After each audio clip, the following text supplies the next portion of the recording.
The message arrived on the bridge of the Valkyrie flagship at exactly midday Standard Galactic Time. High Commander Tharnok read it twice, then laughed so hard that his officers stopped their work to stare at him. "Listen to this," he said, his voice filled with amusement. "The humans are warning us. They say their ships are special. They say we will regret testing them." His officers joined in the laughter. The Valkyrie Dominion had conquered 37 species across 3 star systems. Their fleet numbered 800 warships, each one identical to the next.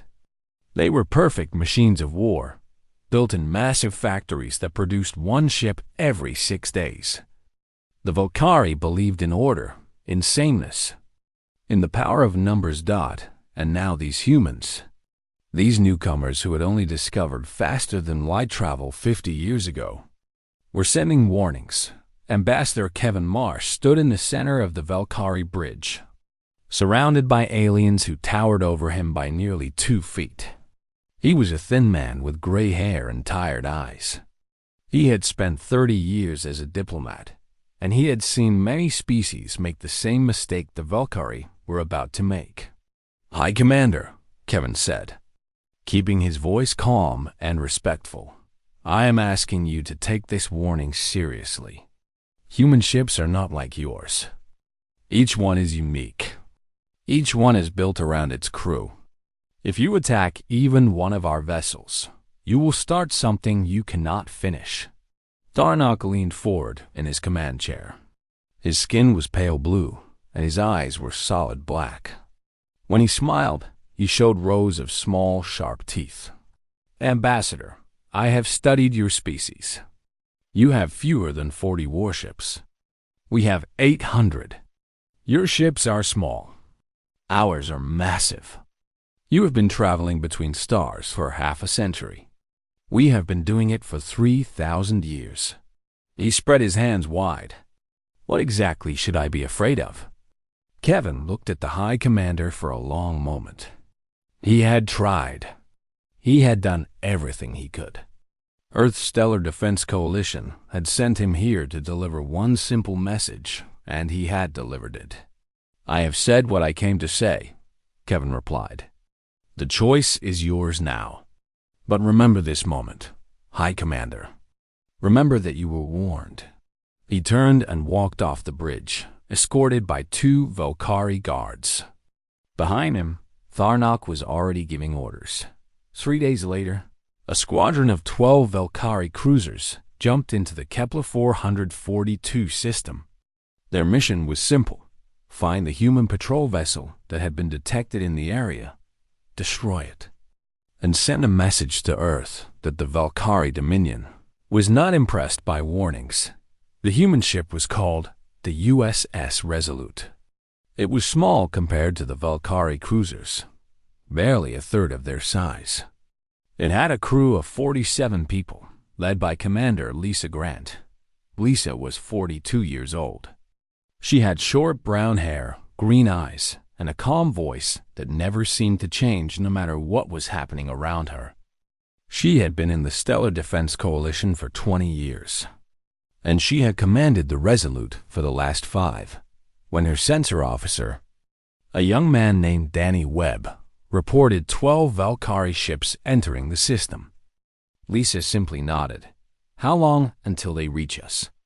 she asked. "About 4 hours at their current speed," Danny replied. His hands were shaking slightly. He was only 23, and this was his first real combat situation.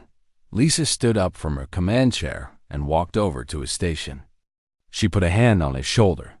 "Danny, look at me," she said quietly. He turned to face her. "We trained for this. Every single person on this ship knows exactly what to do.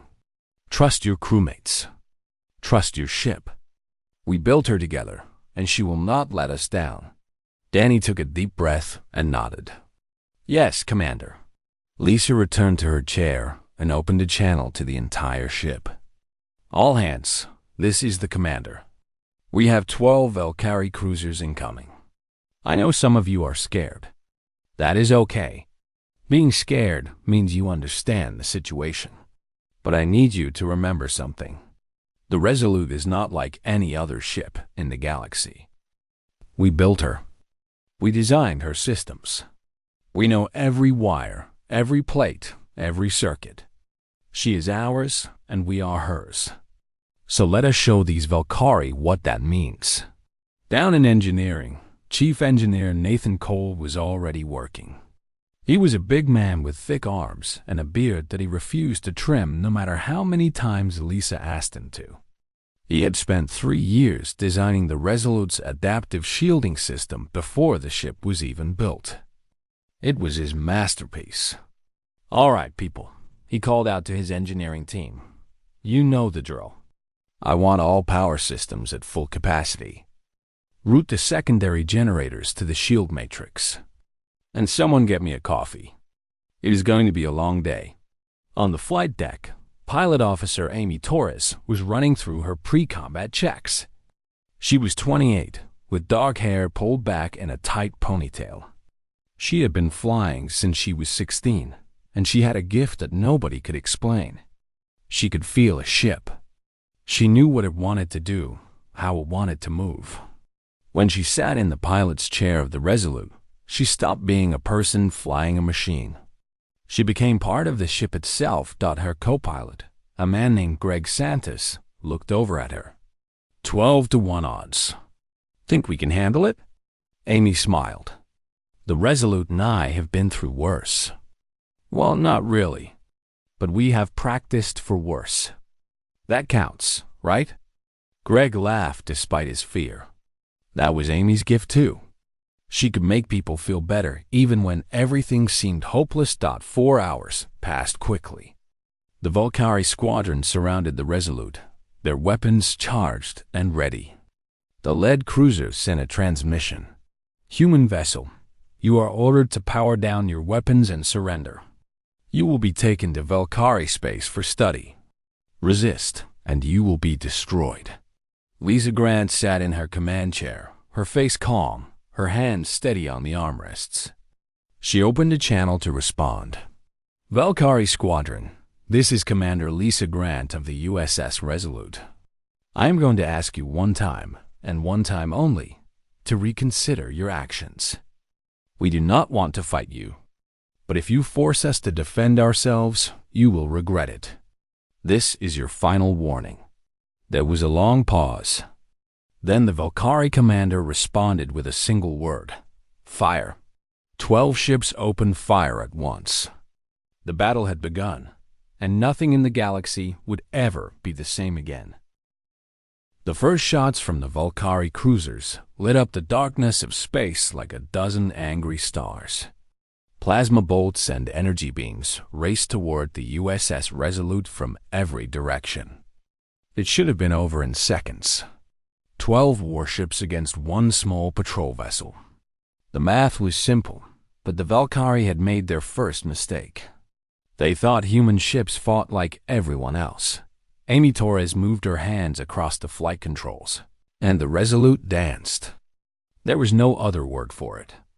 The ship twisted and rolled through the incoming fire with a grace that seemed impossible for a vessel made of metal and circuits. Plasma bolts passed within meters of the hull.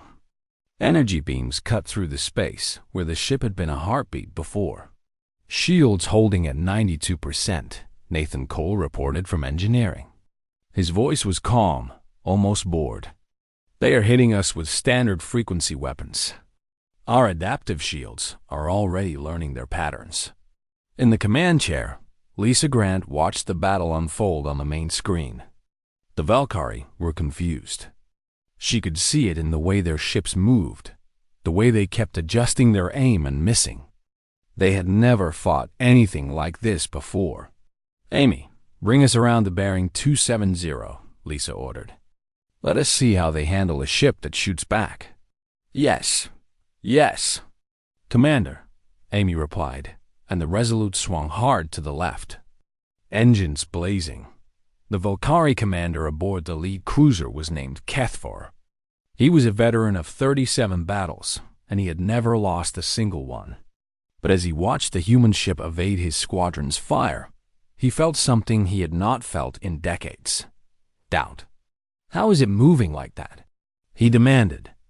"Our targeting systems cannot lock on." His tactical officer checked the readings 3 times before answering. "Commander, the human ship is not following any known flight pattern. It is not using any standard evasive program. It is as if the pilot is making decisions faster than our computers can predict." "That is impossible," HFY said. "No living being can process information that quickly." But Amy Torres was not processing information. She was not thinking at all, not in the way the Valkyrie understood thinking. She was feeling. She felt the ship around her like it was her own body. She felt the enemy weapons charging before they fired. She felt the gaps in their formation, the weaknesses in their coordination. The Resolute completed its turn and opened fire. The ship's main cannon was not the biggest weapon in the galaxy, but it was aimed by human hands and guided by human instincts. The first shot hit a Valkyrie cruiser exactly where Nathan Cole had calculated the shields would be weakest. The second shot hit the same spot that the cruiser's shields collapsed, and a third shot tore through its engine section. The ship went dark, drifting helplessly in space. "1 down," Lisa said. 11 to go. The battle continued for 11 minutes. 11 minutes that changed history. Nathan Cole worked his magic in engineering. His adaptive shields were unlike anything the Valkyrie had ever seen. Most species built shields that blocked energy at fixed frequencies. Nathan's shields learned.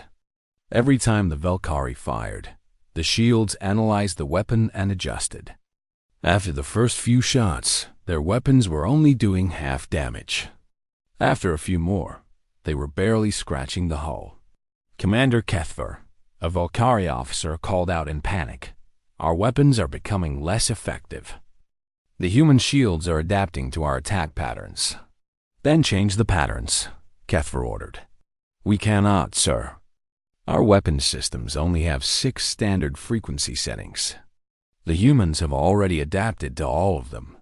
Greg Santos, Amy's co-pilot, was handling the secondary weapon systems.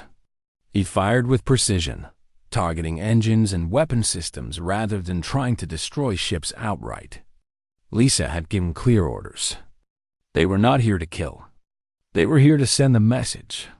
"Commander," Danny Webb reported from the sensor station, his voice much steadier than it had been 4 hours ago. "3 more cruisers are showing critical damage.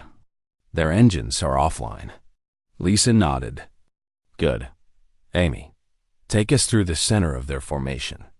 Let us give them something to remember." Amy grinned. "My pleasure, Commander." The Resolute dove straight into the middle of the Valkyrie squadron. It was a move that should have been suicide.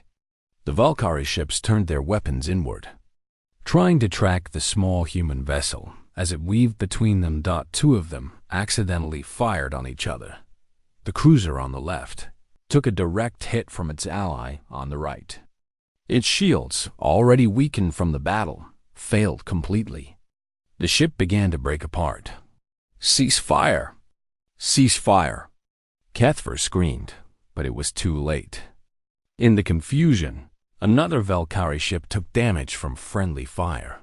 The Resolute emerged from the formation unharmed, leaving chaos behind it.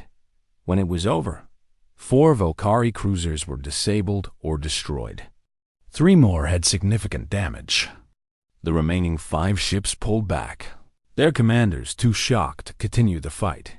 HFY sat in his command chair, staring at the main screen in disbelief. He had started this battle with 12 warships. He was ending it with 5 that could still fight. And the human ship, that impossible little vessel, was sitting in space without a single serious wound. "Commander," his communications officer said quietly, "the human ship is sending a message." "Put it through," HFY said. His voice hollow, Lisa Grant's face appeared on the screen. She looked exactly as she had at the start of the battle. Calm, steady, unafraid. "Valkyrie Commander," she said, "you were warned. Your High Commander was told that human ships are singular. Now you understand what that means. Go home. Tell your leaders what happened here. And tell them that the Resolute is just one ship. We have 40 more, and every single one is different. Every single one is special. If you come back with a bigger fleet, we will send you home again. Think carefully about your next move. The transmission ended. HFY sat in silence for a long moment. Then he gave the order that no Valkyrie commander had given in 300 years. All ships retreat. We are returning to Dominion space. As the Valkyrie ships jumped away, the crew of the Resolute finally allowed themselves to breathe. In engineering, Nathan Cole sat down heavily on a crate and accepted a cup of coffee from one of his team. On the flight deck, Amy leaned back in her chair and closed her eyes, but Lisa Grant remained at her station. She knew this was not over. The Valkyrie would be back. They would come with more ships, more weapons, more determination to prove that they were still the masters of the galaxy. And when they came, Lisa and her crew would be ready. She opened a channel to Earth. Stellar Defense Coalition Command. This is Commander Grant of the USS Resolute. We have engaged and repelled a Valkyrie squadron. 12 enemy ships, 4 disabled, 5 retreated. No casualties on our side. But this was just the beginning. They will come back with more. We need reinforcements. The response came quickly. Resolute, this is command. Reinforcements are already on the way. Hold your position. Help is coming. Lisa allowed herself a small smile. Understood, command. Resolute out. She looked around at her crew, at the people who had just done the impossible. They had fought 12 ships and won.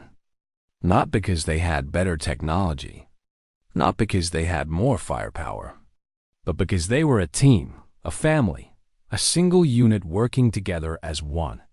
That was what the Valkyrie did not understand. That was what made human ships singular, and they were about to learn that lesson again. When Commander HFY returned to the Valkyrie homeworld with only 5 ships out of 12, High Commander Tharnak refused to believe the report. He made HFY repeat it 3 times. Then he made the officers from the other surviving ships tell their stories. Then he watched the battle recordings from start to finish. When he was done, he sat in silence for nearly an hour. One ship, he finally said. One small human ship destroyed 4 of our cruisers and drove away the rest. Aye, Commander, HFY said. His head bowed in shame. The human vessel did not fight like anything we have ever seen. It did not follow patterns. It did not use standard tactics. It was as if the ship itself was alive. Tharnak stood up from his throne and walked to the great window that overlooked the Valkyrie capital city. Millions of his people lived below, and they all believed that their fleet was unbeatable. They all believed that the Valkyrie Dominion was the greatest power in the galaxy. One small human ship had just proven them wrong. Prepare a battle group, Tharnak ordered. 60 ships. Our best commanders. Our most experienced crews. Send them to the Kepler 442 system. I want that human vessel destroyed and its crew captured alive. I want to understand how they did this. Yes, High Commander, HFY said. And HFY? Tharnak turned to face him. You will not be leading this mission. You failed me once. I will not give you a chance to fail me again. HFY bowed even lower. I understand, High Commander. 3 days later, 60 Valkyrie warships jumped into formation and set course for human space. They were led by Commander Veithaner, the most decorated officer in the Dominion fleet. She had won over 100 battles and had never known defeat. This time, she promised herself. The humans would learn their place, but the humans had not been sitting idle when the USS Resolute had sent its message to Earth. The Stellar Defense Coalition had responded immediately. 3 ships were dispatched to the Kepler 442 system, the USS Horizon, the USS Valiant and the USS Guardian. The Horizon arrived first. It was a medium-sized vessel with a crew of 62, commanded by Captain Derek Shaw.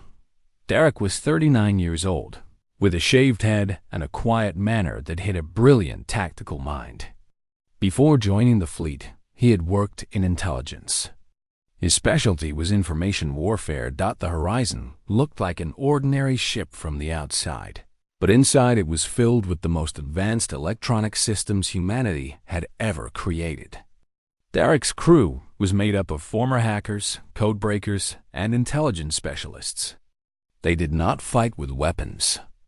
They fought with data. "Commander Grant," Derek said when he arrived, his face appearing on the Resolute's main screen. "I heard you had some fun without us." Lisa smiled. "Captain Shaw, good to see you. How long until the others arrive?" "The Valiant should be here in 6 hours. The Guardian in 8. That gives us time to prepare. I have a feeling the Valkyrie are going to come back with a lot more ships." Derek nodded. "Then we will be ready for them." The USS Valiant arrived exactly on schedule. It was larger than the Resolute, with heavy armor plating covering almost every surface. It looked brutal, aggressive, dangerous. Its commander, Captain Megan Price, matched her ship perfectly. Megan was 45 years old, with red hair and a temper that was famous throughout the fleet. She had grown up in a military family and had been training for combat since she could walk. Her ship was built for one purpose: to get close to the enemy and hit them harder than they could hit back. "Lisa," Megan said when she arrived, "I heard you took on 12 ships by yourself.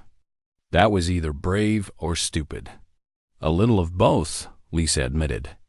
"But my crew did all the hard work." Megan laughed. "That is always the way, is it not? We captains get the credit while our people do the real fighting." The last ship to arrive was the USS Guardian. It was older than the others, its hull marked with scars from dozens of battles over 20 years of service. But there was something about it that commanded respect. It moved through space with a confidence that newer ships did not have. Its commander was Captain Ben Torres, Amy's father. He was 61 years old, with gray hair and a face lined with experience. He had been fighting in space since before most of his current crew was born, and he had learned lessons that could not be taught in any academy.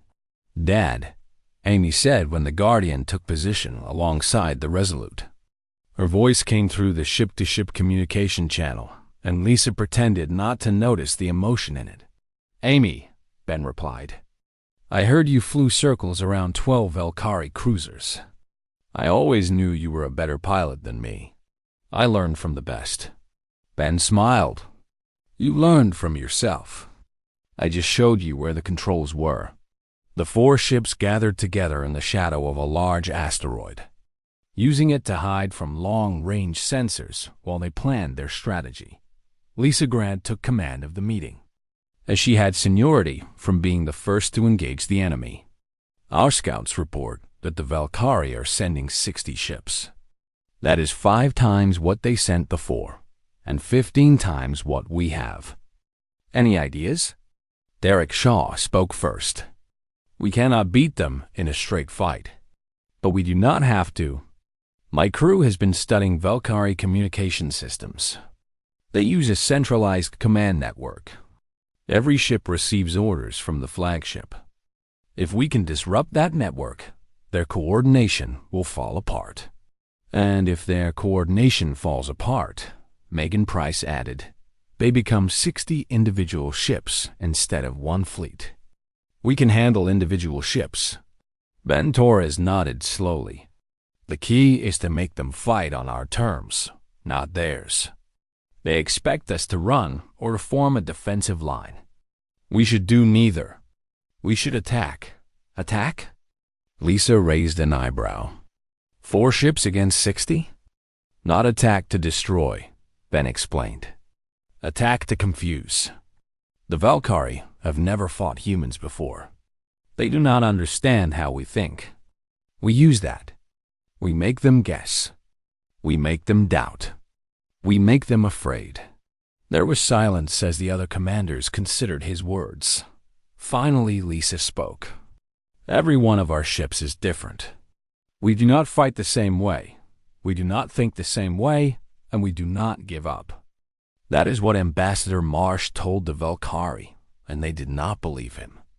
Maybe it is time we prove it. She looked at each of her fellow commanders in turn. The Horizon will handle electronic warfare. Disrupt their communications, confuse their senses, make them blind and deaf. The Valiant will hit them hard when they least expect it. Draw their fire. Keep them focused on you. The Guardian will coordinate our movements and watch for opportunities. And the Resolute will do what we do best. We will fly where they do not expect and strike where they cannot defend. And if things go wrong? Derek asked. Lisa smiled. Things always go wrong. That is why we have each other. We watch out for one another. We cover each other's weaknesses. We fight as one, even though we are four. Megan Price laughed. I like this plan. It is crazy, but I like it. Ben Torres simply nodded. Then let us get ready. The Valkyrie will be here soon, and we have a lesson to teach them. The four ships separated and moved into position. Each crew prepared in their own way.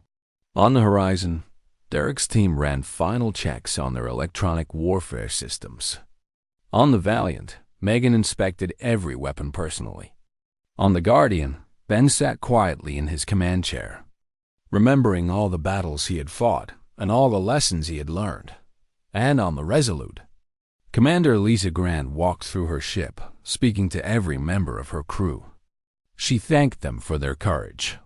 She reminded them that they were not alone. She promised them that no matter what happened, she would bring them home. The Valkyrie fleet was coming. 60 warships against 4. But those 4 ships carried something the Valkyrie could not understand. They carried human spirit, human creativity, and human determination. The battle for Kepler's Edge was about to begin. The Valkyrie fleet arrived at exactly 3:47 in the morning, standard Earth time. 60 warships emerged from faster-than-light travel in perfect formation, arranged in 5 rows of 12. They moved as one, their movements synchronized by the central command network that connected every ship to Commander Vethnar's flagship. Vethnar stood on her bridge, studying the tactical display. Her sensors had detected 4 small contacts hiding behind an asteroid cluster. 4 human ships. She had expected the humans to run when they saw her fleet coming. Instead, they had called for reinforcements. Brave but foolish, she said to herself. 4 against 60. This will be over quickly. She opened a channel to the human ships. Human vessels, this is Commander Vethnar of the Valkyrie Dominion. You are surrounded and outnumbered. Surrender now, and your crews will be treated with dignity. Resist, and you will be destroyed. You have 5 minutes to respond. On the bridge of the USS Resolute, Lisa Grant listened to the message with a calm expression. Around her, her crew waited in silence. They knew what was coming. She sounds confident, Danny Webb said from his station. She has 60 ships, Lisa replied. She has every reason to be confident. She opened a channel to the other 3 human vessels. Everyone ready? Horizon standing by, Derek Shaw responded. All systems operational. Lieutenant Chris Palmer is ready to begin jamming on your command. Valiant, ready, and eager, Megan Price said. Her voice was excited, almost happy. She had been waiting for a fight like this her whole career. Guardian in position, Ben Torres added.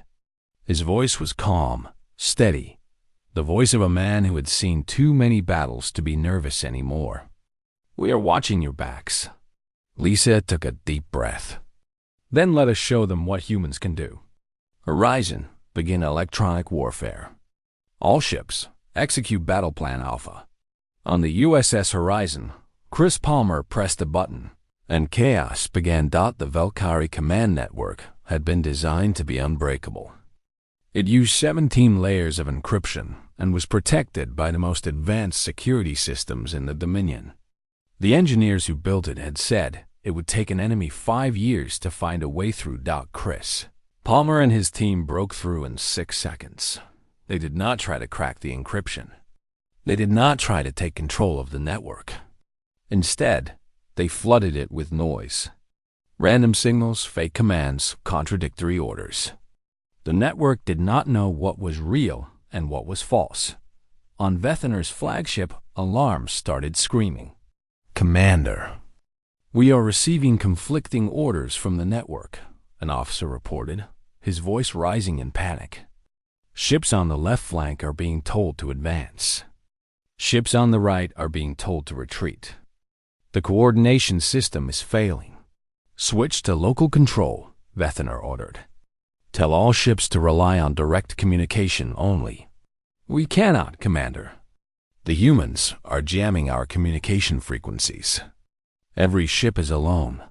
Vethener felt a cold chill run down her spine. In the space of 10 seconds, her fleet had gone from a coordinated fighting force to 60 individual ships that could barely talk to each other. And then the human ships attacked. USS Valiant came out of the asteroid field like an angry predator. Megan Price had pushed her engines to maximum, and her ship was moving faster than any vessel that size should be able to move. She headed straight for the center of the Valkyrie formation. "All weapons, fire at will," Megan commanded. The Valiant's guns roared. Unlike the Resolute, which had aimed to disable, the Valiant aimed to destroy. 2 Valkyrie cruisers took direct hits before they could raise their shields. A third tried to turn to face the threat and crashed into its neighbor. On the Valiant's medical deck, Dr. Lavra Kim monitored the ship's damage reports. Her medical bay was also a repair station, with automated systems that could fix hull breaches and restore damaged systems while the battle was still going on. When a Valkyrie shot tore through the Valiant's lower deck, her team had it sealed and repaired in 45 seconds. "Keep hitting them," Megan ordered. "Make them focus on us." The Valkyrie fleet turned to face the Valiant. Dozens of ships opened fire on the single human vessel. But Megan was already moving, weaving between their shots, using their own formation against them, while the Valkyrie focused on the Valiant. The USS Resolute struck from behind. Amy Torres flew her ship through a gap in the enemy lines that should not have existed. She saw it in her mind before it appeared, felt the flow of the battle like it was a river she was swimming through. The Resolute passed within meters of a Valkyrie cruiser, so close that both crews could see each other through the viewports. "Fire," Lisa ordered, and the Resolute's weapons tore through the cruiser's engine section. Nathan Cole was performing miracles in engineering. The adaptive shields were working overtime, learning from every shot that hit them and adjusting. Power flowed through the ship like blood through a body, going exactly where it was needed at exactly the right moment. "Shields at 78%, he reported. "We can keep this up for hours if we need to." Above the battle, the USS Guardian watched and waited. Ben Torres had positioned his ship where it could see everything. His crew had been together for 20 years. They knew each other so well that they barely needed to speak. A gesture, a glance, and they understood. "Resolute, you have 3 ships moving to cut off your retreat," Ben said calmly. "Suggest you come about to heading 180. "Copy?" "Guardian," Lisa replied, and the Resolute turned exactly as Ben had suggested, slipping past the trap before it could close. "Valiant, ease off on the center group. They are baiting you into an ambush." "Understood," Megan said, and she changed her attack pattern, hitting a different group of ships before the trap could spring. "Horizon. The flagship is trying to establish a secondary communication network. Can you shut it down?" "Already on it," Derek responded. A moment later, the Valkyrie flagship went silent again. The battle raged for over 3 hours. The Valkyrie had numbers, but they had nothing else. Their ships fought alone, unable to coordinate, unable to predict what the humans would do next. Every time they tried to form a strategy, the humans changed tactics. Every time they thought they understood how one ship fought, another ship attacked in a completely different way. Commander Vethner stood on her bridge, surrounded by chaos. Warning lights flashed everywhere. Her officers shouted conflicting reports. On the main screen, she could see her fleet falling apart. 31 ships disabled or destroyed, someone reported. 19 more have significant damage. 10 are attempting to retreat. How? Vethner whispered. How is this possible? There are only 4 of them. But that was the answer she could not understand. There were 4 ships, but they were not fighting as 4. They were fighting as one. One force with 4 bodies, 4 minds, 4 sets of instincts all working together. The final blow came when the USS Resolute flew directly at Vethner's flagship. It was a move that seemed suicidal. Vethner ordered all remaining weapons to focus on the small human ship, but Amy Torres had one more trick to play. At the last possible moment, she cut the engines and let the Resolute drift. The ship slipped past the flagship so close that they almost touched. And as she passed, the Resolute's weapons fired at point-blank range into the flagship's engine section. Vethner's ship went dark. The battle was over. This is Commander Lisa Grant to all Valkyrie vessels. Lisa announced, her voice broadcast across every frequency. Your flagship has been disabled. Your fleet has been defeated. Stand down your weapons and prepare to be escorted out of this system. If you cooperate, no more lives will be lost today. There was a long silence. Then, one by one, the surviving Valkyrie ships powered down their weapons. On the bridge of the USS Resolute, the crew erupted in cheers. Danny Webb was crying. Greg Santos was laughing. Amy Torres sat back in her pilot's chair and finally let herself feel tired. Lisa Grant allowed herself one small smile. Then she opened a channel to her fellow commanders. Good work, everyone. Let us get these ships out of here and go home. The Battle of Kepler's Edge was won. 4 human ships had defeated 60 Valkyrie warships, and the galaxy would never look at humanity the same way again. The news of the battle reached the Valkyrie homeworld before the surviving ships did. At first, no one believed it. The reports had to be wrong.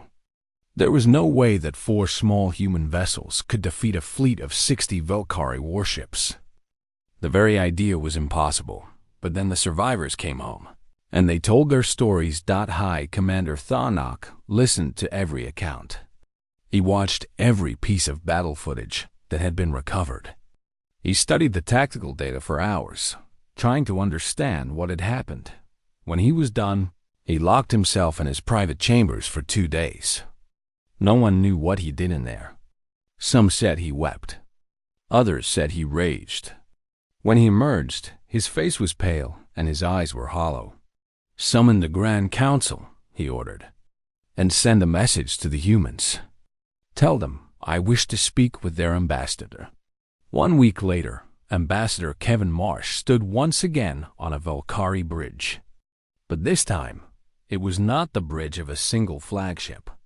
This time, he stood in the great chamber of the Grand Council, facing the 12 most powerful leaders of the Valkyrie Dominion. Tharnak sat at the center of the council, looking older than he had just weeks ago. The defeat at Kepler's Edge had changed him. It had changed all of them.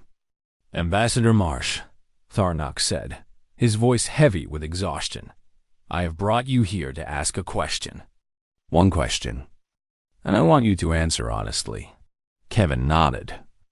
I will do my best, High Commander. How? Tharnak leaned forward. How did 4 of your ships defeat 60 of mine?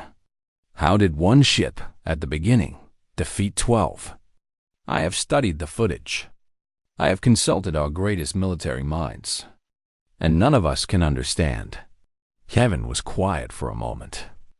He had been waiting for this question. He had known from the moment he delivered his warning weeks ago that this moment would come. "High Commander," he said, "may I tell you a story?" Darnock gestured for him to continue. "When humans first started building ships to travel between stars, we tried to do what every other species does. We tried to build them all the same.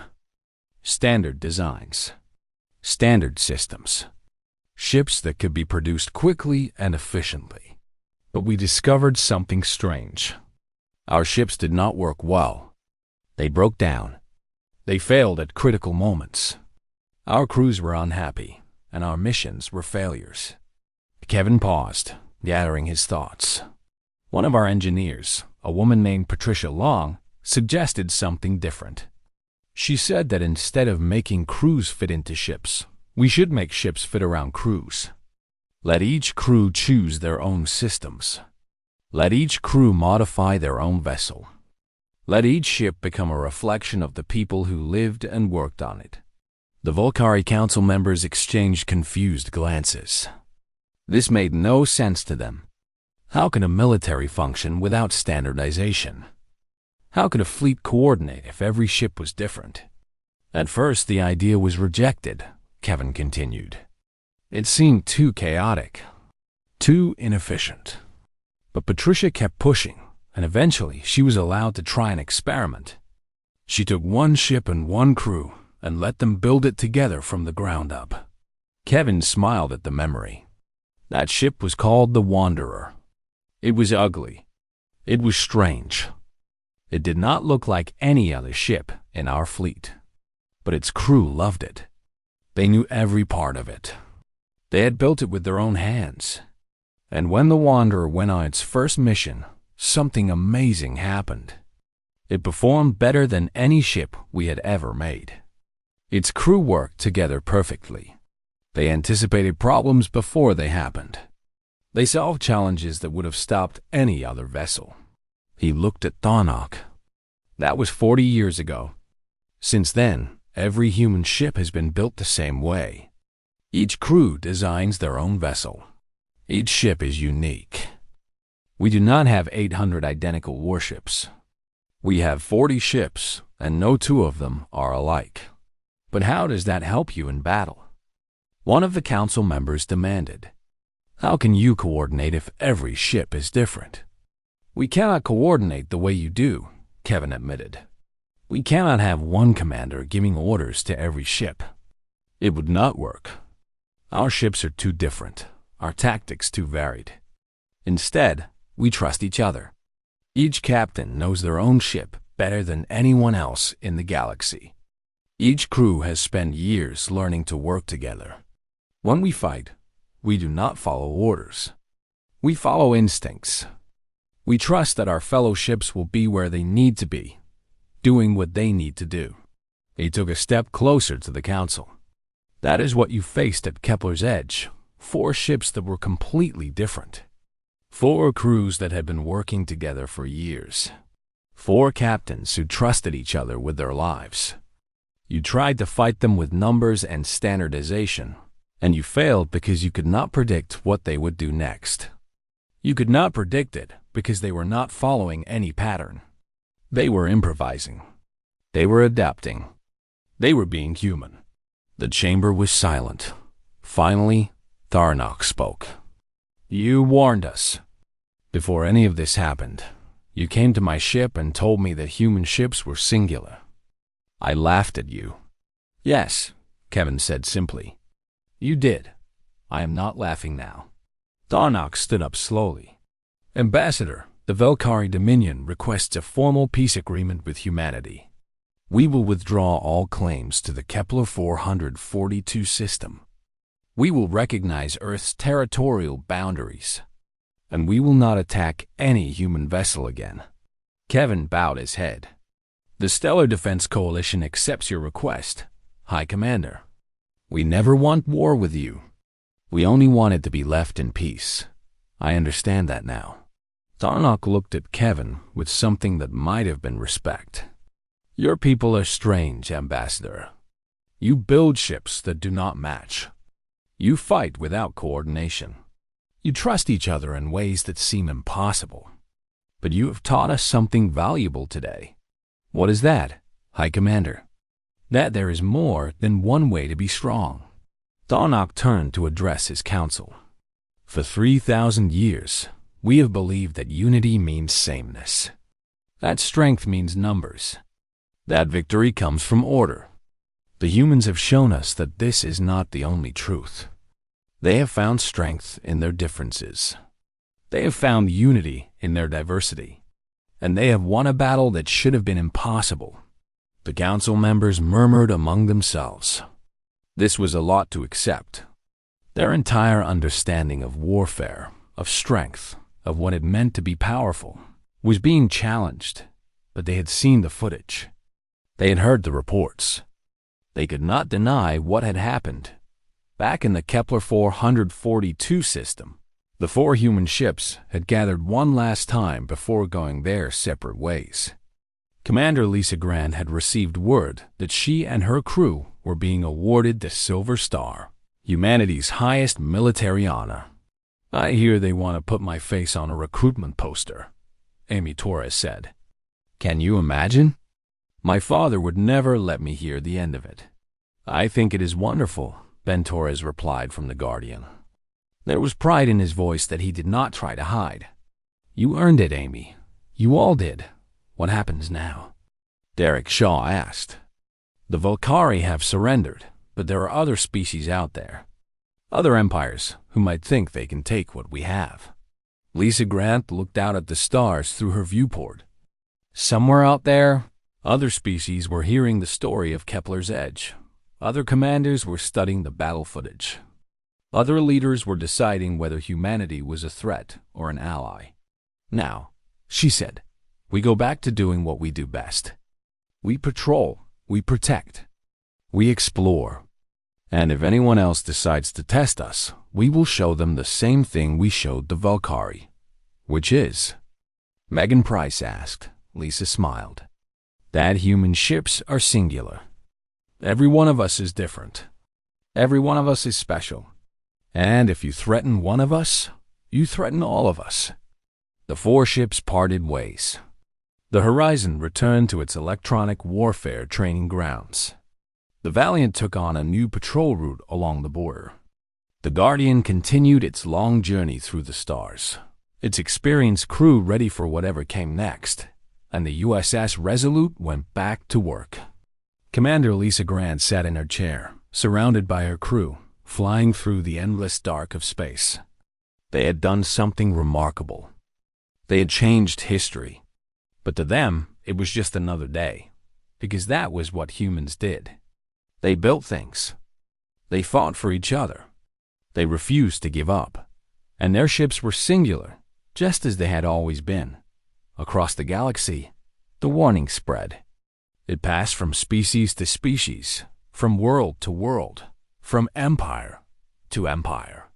It became a legend, then a saying, then a piece of universal wisdom that every spacefaring civilization learned. Human ships are singular. And if you test them, you will regret it. Some species ignored the warning, just as the Volcari had. They learned the same lesson, others were smarter. They sent diplomats instead of warships. They asked for trade agreements instead of surrender. They became allies instead of enemies, and humanity continued to grow. More ships were built, each one unique, each one special. More crews came together, learning to trust each other, learning to fight as one. The stars were vast and full of dangers. But the humans were not afraid. They had each other. They had their ships. And that was enough.